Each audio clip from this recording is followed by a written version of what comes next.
ये जो जंग है ये इमरान खान के संग है, जान दे देंगे, पीछे नहीं हटेंगे। उन्होंने एक कोशिश ये की कि किसी भी तरीके से मीडिया फ्रेमिंग इस तरीके से कर ली जाए कि 9 मई को जो कुछ हुआ उसकी ज़िम्मेदारी सिर्फ़ और सिर्फ चेयरमैन पाकिस्तान तहरीक इंसाफ इमरान खान के ऊपर आयद होती है। पुलिस को नहीं पता, जितनी लॉ इन्फोर्समेंट एजेंसीज़ हैं वो बेखबर हैं कि इमरान रियाज खान कहाँ पर है।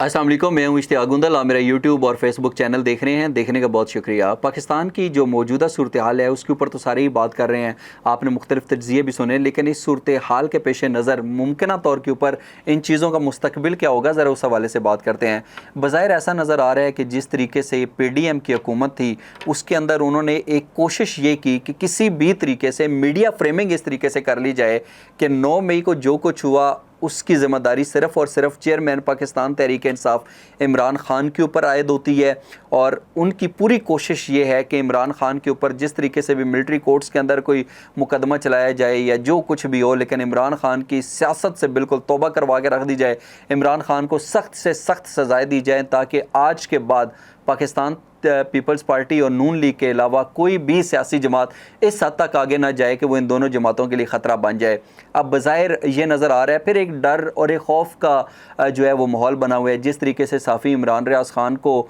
उठाया गया, कहा गया, IG साहब भी कहने लग पड़े कि कोई पता नहीं है जी कहाँ पर है, हमारी एजेंसियों को नहीं पता, पुलिस को नहीं पता, जितनी लॉ इन्फोर्समेंट एजेंसीज़ हैं वो बेखबर हैं कि इमरान रियाज खान कहाँ पर है। 2 हफ्ते से ज़ायद का वक्त हो चुका है, कोई पता नहीं है। समी इब्राहिम साहब जो कि बोल के प्रेसिडेंट हैं, उनका कोई पता नहीं है कहाँ पर है। तो बेसिकली एक फ़ज़ा तो बना दी गई है कि कोई भी पाकिस्तान तहरीक इंसाफ के हक़ में बात करेगा या जो है वो इस तरीके से बात करेगा, ओपनली इदारों के ख़िलाफ़ करेगा, तो उसके साथ यही होगा। अब बज़ाहिर देखा जाए तो मौजूदा सूरत हाल के पेश नज़र तो ठीक है, किसी ने अपना मकसद हासिल करना था, इस तरीके से एक फ़ज़ा बना के वो मकसद हासिल हो गया, लोगों को आप चुप भी करा लेंगे, लोग डर भी जाएंगे, सहम भी जाएंगे। लेकिन ये सिलसिला ठीक तो नहीं है। अगर ये रवायत चल गई तो कल ये इस तरीके से जो मुश्किल वक्त है वो नून लीग के ऊपर भी आ सकता है और वो पाकिस्तान पीपल्स पार्टी के ऊपर भी आ सकता है, क्योंकि आप एक जो है एक एजेंडा सेट कर रहे हैं कि कल को अगर उस एजेंडे की तकमील के लिए कोई भी सियासी जमात जो है वो जब इक़्तिदार से रुखसत होगी तो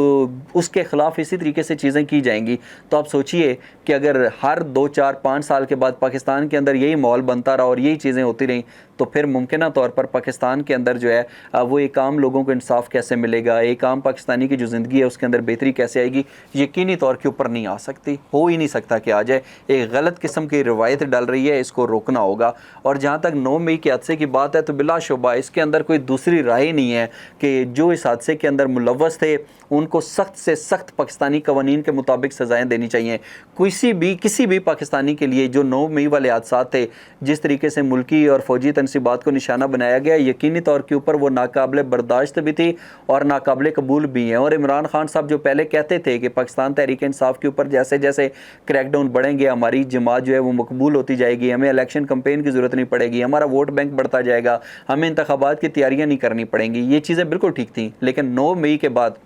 ये सारा कुछ गलत हो गया और उसकी बुनियादी तौर पर वजह ये थी कि एक ख़ास किस्म की मीडिया फ्रेमिंग की गई, ख़ास किस्म का एक पैगाम पहुंचा दिया गया और ये तासर दिया गया कि इमरान खान जो है वो जो कुछ भी 9 मई को हुआ उसकी जो प्लानिंग थी वो पाकिस्तान तहरीक इंसाफ की आला लीडरशिप इमरान खान के ऊपर कर रही थी। और अब इस चीज़ को बेस बनाकर, इस चीज़ को ग्राउंड बनाकर जो है इमरान खान के ख़िलाफ़ जो है वो मिलिट्री कोर्ट्स के अंदर हो सकता है कि मुस्तकबिल के अंदर हमें मुकदमात चलते हुए दिखाई दें। लेकिन इमरान खान साहब को भी चाहिए कि इस हवाले से दूर अंदेशी का मुजाहरा करते हुए ज़रा सोचें। अब वो जो जोशीले बयानात थे और वो जो बड़ी बड़ी भड़कें थी कि मैं इसको लटका दूंगा, उसको लटका दूंगा, ये है वो है, अब इमरान खान साहब को ज़रा समझदारी का मुजाहरा करना पड़ेगा। अब क्योंकि ये जो लड़ाई है इसके अंदर किसी की जीत नहीं है, इसके अंदर नुकसान और हार जो है वो पाकिस्तान की होगी, एक आम पाकिस्तानी की होगी। जो 5th जनरेशन वारफेयर और हाइब्रिड वारफेयर जिसको हिंदुस्तान कई दहाइयों तक कोशिश करता रहा कि एक आम पाकिस्तानी को इदारों के ख़िलाफ़ उकसा कर खड़ा कर सके, बज़ाहिर ऐसे नज़र आता है कि अगर ये सिलसिला यूँ ही चलता रहा तो ये 5th जनरेशन वारफेयर 100% कामयाब हो जाएगी और ये कोई भी इसको जो है वो नहीं रोक सकेगा। इमरान खान साहब उन्होंने मुतालबा ज़रूर किया है कि जुडिशल कमीशन बना लें या ज़ादाना तहकीकात कर लें, क्योंकि इमरान खान साहब ये समझते हैं कि ये जो पाकिस्तान तहरीक इंसाफ के लोगों के ऊपर दहशतगर्दी का और शरपसंदी का लेबल लगाया गया है, इनको ट्रैप किया गया है। उनका ये ख्याल है कि कुछ और लोग भी इसके अंदर मुलव्वस थे जिन्होंने उन लोगों को उकसाया, भड़काया, वर्गलाया वगैरह वगैरह। मेरा ख्याल है कि जो जुडिशल कमीशन है वो बन जाए तो बहुत अच्छी बात है, नहीं बनता तो आज़ादाना तहकीकात ज़रूर होनी चाहिए, ताकि जिन्होंने भी मुल्की और फौजी तनसीबात को निशान बनाया वाकई पाकिस्तानी कवानीन के ऊपर अमल दरामद करके उनको निशान इबरत बनाया जाए, ताकि ऐसा नहीं है कि कल को जो है कोई और सियासी जमात के जो लोग हैं वो इसी तरीके से गुस्से में और इस तरीके से बाहर निकलें और फिर जाके GHQ के ऊपर हमला करें, कोर कमांडर्स हाउस के ऊपर वो शर्मनाक हरकतें करें जो कि बदकिस्मती को हमें 9 मई वाले दिन जो है वो देखने को मिली। तो यकीनी तौर के ऊपर इसके ऊपर जो हुकूमत है उसको भी इस चीज़ को ईजी नहीं लेना चाहिए और यकीनी तौर के ऊपर आज़ादाना तहकीकात जो हैं वो इस चीज़ की ज़रूर होनी चाहिए। तीसरी बात यह है कि हम गुज़श्ता कुछ दिनों से देख रहे हैं कि जिस तरीके से पाकिस्तान तहरीक इंसाफ की आला लीडरशिप पाकिस्तान तहरीक इंसाफ को छोड़कर जा रही है और उसमें हमने बड़े मनाजर देखे, ऐसे लगता था जैसे अभी किसी की आंखों से आंसू निकल आएंगे। ख़ुसूसन अगर हम इब्रारुल हक साहब की बात करें तो वो पाकिस्तान तहरीक इंसाफ के लिए बड़े जोशीले और जोशो जज्बे और जोशो वलवले वाले मिली नगमे लिखा करते थे, और जब उन्होंने प्रेस कॉन्फ्रेंस के अंदर पाकिस्तान तहरीक इंसाफ से अलहदगी का ऐलान किया तो उसके बाद इतनी मायूसी, नाउमीदी और चेहरे के ऊपर बिल्कुल जैसे ना बहुत सारे आंसू हों और ये तासर मिला कि जैसे इब्रारुल हक साहब का सब कुछ ख़त्म हो गया। लेकिन बज़ाहिर हमने देखा कि उसके कुछ ही दिन के बाद लंदन के अंदर जो अलीम ख़ान हैं, जो कि इमरान खान साहब के बड़े सख्त मुखालिफ समझे जाते हैं, जो समर TV चैनल के ऑनर भी हैं, उनकी एक हाउसिंग सोसाइटी है, उसका कोई प्रोजेक्ट था। तो लंदन के अंदर जो इब्रारुल हक साहब हैं वहाँ पे जनाब जो अपने गाने सुना रहे थे और बड़े जोश व खरोश के साथ, तो ऐसे लगता था जैसे कुछ हुआ ही नहीं है। इसी तरीके से अगर हम फ़याज़ुल हसन चौहान साहब की बात करें तो वो पाकिस्तान का झंडा लहरा लहरा के कहते थे कि ये जो जंग है ये इमरान खान के संग है, जान दे देंगे, पीछे नहीं हटेंगे वगैरह वगैरह। लेकिन फ़याज़ुल हसन चौहान साहब हैं उनको गिरफ़्तार किया गया और गिरफ़्तारी के बाद जब आए तो इमरान खान को सिर्फ बुरा भला नहीं कहा बल्कि इल्ज़ामात की बौछार करना शुरू कर दी और ये भी बताया कि मैं तो बड़े कोशिश कर रहा था ज़मान पार्क के अंदर इमरान खान से मुलाकात हो जाए, लेकिन इमरान खान से मुलाकात ही नहीं हुई।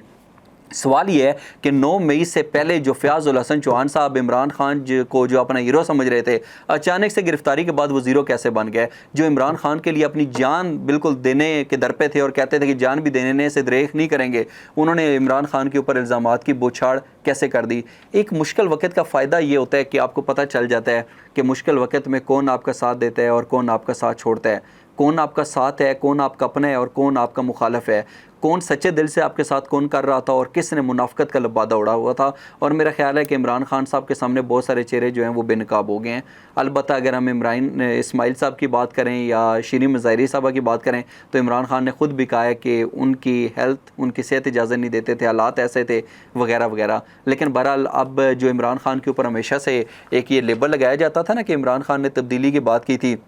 उन्होंने नौजवानों को आगे लाने की बात की थी, लेकिन वही पुराने चेहरे, फरसूदा निज़ाम, उसी को उठाकर टिकट्स दे दिए। तो मेरा ख्याल है कि इसके बाद इमरान खान साहब की आंखें खुल जाएंगी और यकीनी तौर के ऊपर अब जो है वो इस तरीके से जो इधर उधर से पैराशूटर्स होते हैं उनके ऊपर शायद एतबार ना करें।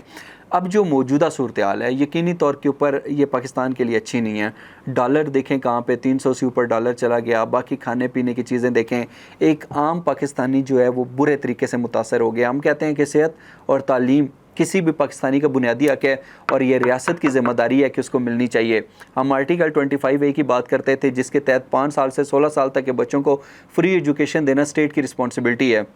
लेकिन इसके बावजूद 2.25 करोड़ से 2.5 करोड़ बच्चे जिनकी उम्रें 5 साल से 16 साल के दरमियान थी वो स्कूलों से बाहर नज़र आते थे। पहले पाकिस्तान के ये इशूज़ थे, लेकिन अभी इस सूरत हाल ने एक आम पाकिस्तानी के लिए 2 वक्त की जो रोटी है उसका असूल भी बड़ा मुश्किल, तकरीबन नामुमकिन बना दिया है। अगर कोई किसी जगह के ऊपर सिक्योरिटी गार्ड है, कोई किसी जगह के ऊपर रेडी लगाता है, घर में 3-4 बच्चे हैं, उसकी बीवी है, माँ बाप है, तो कैसे वो 18-20-22 हज़ार के अंदर वो गुजारा कर सकता है? और जो मज़दूर हैं उन बेचारों को कभी जो है काम मिलता है, कभी नहीं मिलता। तो यकीनी तौर के ऊपर इसका जो इम्पेक्ट है, हम पाकिस्तानी कौम को बुज़दिल बना रहे हैं। हम पाकिस्तानी कौम के एक एक फ़र्द को नफसियाती अमराज के अंदर जो है वो शिकार होता जा रहा है, नफसियाती तौर के ऊपर वो दबता जा रहा है। उसकी जब उसका फोकस सिर्फ़ और सिर्फ महज 2 वक्त की रोटी का असूल रह जाएगा तो फिर वो पाकिस्तान की तामीर व तरक्की में अपना किरदार कैसे अदा करेगा? यकीनी तौर के ऊपर इस हवाले से जो मौजूदा हुकूमत है और जो सारा सेटअप है, जो बासर इदारे हैं, उनको सोचना चाहिए और इस हवाले से मौसर इक़दामात करने चाहिए ताकि ये जो पाकिस्तान की अंदरूनी सूरत हाल है ये इस गैर यकीनी सूरत हाल से निकल कर अमन, सेहत, कामयाबी और खुशहाली की जानब आगे बढ़ सके। इस हवाले से अपना कीमती फीडबैक ज़रूर दीजिएगा। अपना बहुत सा ख्याल रखिए। अल्लाह हाफ़िज़।